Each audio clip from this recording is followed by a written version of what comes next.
So welcome student. आज हम बात करेंगे shear stress distribution. Stress distribution में हम डिफरेंट लोडिंग कंडीशन के बेसिस पे हम डिफरेंट इक्वेशंस ड्रॉ करेंगे। दैट इज़ फॉर अगर आपका कॉन्सेंट्रेटेड लोड है, लाइन लोड है, रेक्टेंगुलर लोड है या यूनिफॉर्मली डिस्ट्रीब्यूटेड लोड है ना। तो डिफरेंट टाइप्स ऑफ लोडिंग के बेसिस पे हम किस तरह के स्ट्रेसेस डेवलप होंगे विद इन द ग्राउंड वो हम बात करेंगे। एंड ऑल्सो क्या थ्योरीज हैं जिनके बेसिस पे स्ट्रेस को आपको कैलकुलेट किया गया है। ठीक है, तो सबसे पहले तो बात करते हैं कि अगर आप कोई एलिमेंट कंसीडर करते हैं विद इन द ग्राउंड, तो उसमें आपका सेल्फ वेट के कारण क्या स्ट्रेसेस डेवलप होंगे।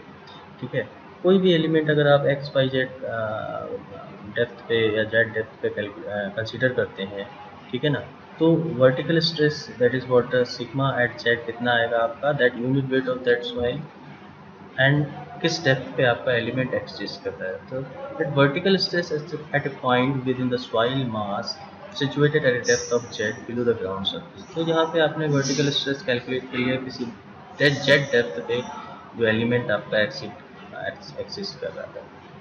ठीक है ना, तो पहले तो बेसिक देख लेते हैं। तो यहाँ पे देखिए दिस व्हाट ये हमने अर्थ प्रेशर के चैप्टर में भी डिस्कस किया था कि आपका अगर कोई एलिमेंट कंसीडर करते हैं जेड डेप्थ पे, तो coefficient of lateral earth pressure at the rest जो है वो that is mu upon 1 minus mu. Mu is what Poisson ratio. तो इस तरह से आपने sigma x is equal to sigma y is equal to mu upon 1 minus mu gamma into z. Gamma into z is your vertical stress at z depth, है ना, and mu upon minus mu is your earth pressure coefficient at rest condition. तो अगर किसी soil मास के अंदर आप कोई एक सर्टेन पॉइंट, कोई एक सर्टेन एलिमेंट कंसीडर करते हो, तो वहाँ पे जो स्ट्रेसेस डेवलप होंगे वो किस वजह से होंगे। एक तो आपकी सरफेस पे लोडिंग क्या है ना। सरफेस पे सपोज कोई स्ट्रक्चर है तो उसका लोड आएगा, और उसका जो सेल्फ वेट है सॉइल का उसका आएगा। तो बेसिकली आपका जो स्ट्रेस डेवलप होंगे वो दो वजह से होंगे, एक तो सरफेस लोडिंग की वजह से और दूसरा आपका सेल्फ वेट। तो यहाँ पे stress component due to both this loading can be found separately and then added algebraically to get point stresses at point. तो जैसा कि हमने स्ट्रेंथ ऑफ मटेरियल के चैप्टर में पढ़ा था कि total stress of field at a point within soil mass loaded at its boundary consist of 9 stress component.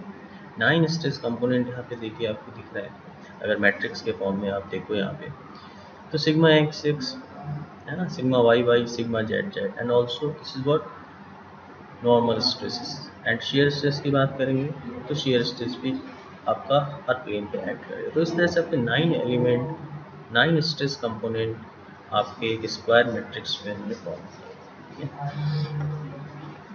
तो यहाँ पे main diagonal element of the stress tensor are the normal stress. तो यहाँ पे जो मैंने ये सर्कल किया हुआ है देखो, sigma x x, sigma y y and sigma z z, ये क्या है आपके एक्स डायरेक्शन में आपका नॉर्मल स्ट्रेस एक्ट करता है। वाई डायरेक्शन में आपका नॉर्मल स्ट्रेस एक्ट कर रहा है, जेड डायरेक्शन में आपका नॉर्मल स्ट्रेस एक्ट कर रहा है। This is what normal stress component. And the off diagonal element are shear stress. Off diagonal जो एलिमेंट है वो आपके क्या है, शेयर स्ट्रेस। ओके, तो फर्स्ट जो थ्योरी डिस्कस करेंगे दैट इज व्हाट वोजिनेक्स थ्योरी। एंड वोजिनेक्स थ्योरी में डिफरेंट लोडिंग कंडीशन के बेसिस पे हम इक्वेशंस ड्रॉ करेंगे वर्टिकल स्ट्रेस की या स्ट्रेस डिस्ट्रीब्यूशन की। वोजिनेक्स that is in 1885 solve the problem of stress distribution in a soil mass due to concentrated load acting at a ground surface by assuming a suitable stress function, है ना।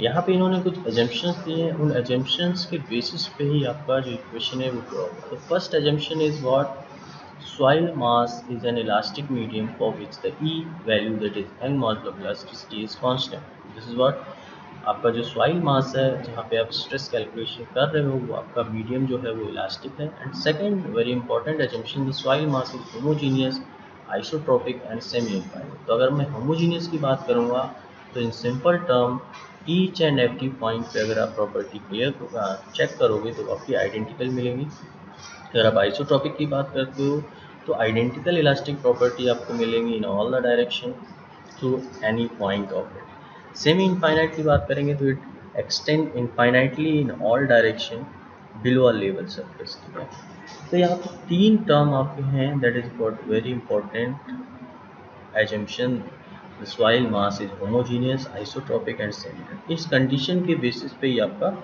Equation draw हुआ है। तो यहाँ पे हम बात करते हैं एनालिसिस किस तरह से करते हैं। तो let a point Q act at a ground surface, let a point load Q, तो कॉन्सेंट्रेटेड लोड की बात करेंगे। तो let a point load Q act at a ground surface at a point O which may be taken as the origin of the XYZ axis।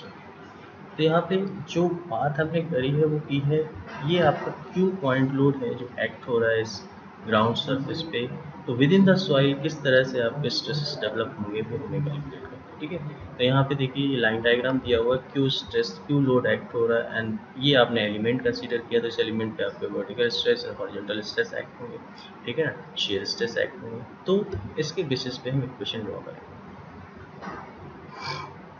Let us find the stress component at a point P in a soil mass having a coordinate x, y, z or having a radial horizontal distance r and vertical distance z। तो यहाँ पे जो point loading लग रहा है, concentrated load लग रहा है, इसके रेडियली r डायरेक्शन में आप मूव करेंगे एंड z डेप्थ पे आप जाके जो एलिमेंट होगा उस पर आप स्ट्रेस कैलकुलेशन करेंगे। Okay, so using a logarithmic stress function, Bojanic shows that the polar radial stress may be expressed at sigma r is equal to 3 by 2 q upon pi cos beta on r square। Or r is the what? Polar radial coordinate of point। यहाँ पे cos beta जो आपका आएगा, अगर आप इस equation में देखें, इस डायग्राम में देखेंगे तो cos बीटा जो आएगा वो आपका z अपॉन r आएगा। z अपॉन r है, z इज व्हाट, किस डेप्थ पे आपको स्ट्रेस कैलकुलेशन करना है। ठीक है, तो z अपॉन r आपका cos बीटा आ गया and then in the cylindrical coordinate the corresponding vertical stress sigma z and tangential stress tau r z are given. Sigma z is equal to what, sigma r cos square beta. ये आपने strength of material के chapter में देखा होगा कि आपका sigma x cos square beta, ये equation आपकी फॉर्म होती है।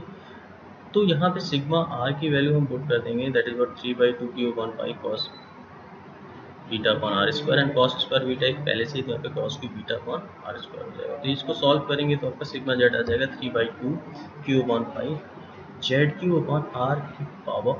तो यहाँ पे जेड कहाँ से आ गया, that is cos beta is z upon r, हमने पहले ही कर दिया। यहाँ पे पुट कर देंगे तो आपको क्या आ जाएगा, vertical stress at z depth 3q upon 2 pi z q upon r square plus z square power 5। इसको फर्दर हम थोड़ा मॉडिफाई करेंगे तो आपका इस फॉर्म में इक्वेशन आया। That equation is very important, that is what vertical stress eight point z eight depth z for point load is 3q upon 2 pi z square in bracket 1 upon 1 plus r by z square power 5। This is very important equation.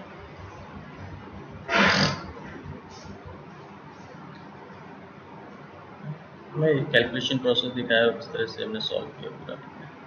एक question आपका shear stress का एक question इस तरह से आ जाएगा, क्योंकि आपका शेयर स्ट्रेस कितना है 1/2 sigma r sine 2 beta. Sine 2 beta is 2 sine beta into cos beta. तो यहाँ पे भी हम जब पुट करेंगे साइन 2 बीटा की वैल्यू, तो यहाँ पे इस तरह से क्वेश्चन आ जाएगा and cos beta is z upon r put करेंगे एंड देन सॉल्व करेंगे तो आपका शेयर स्ट्रेस की वैल्यू आ जाएगी 3q r upon 2 by z q 1 upon 1 plus r upon z square power 5। देखिए यहाँ पे it should be emphasized that although both the vertical stress, vertical normal stress and shear stress are independent of E and mu, that is E and mu is what, elastic constant, and they are very much dependent on assumption of linear elasticity।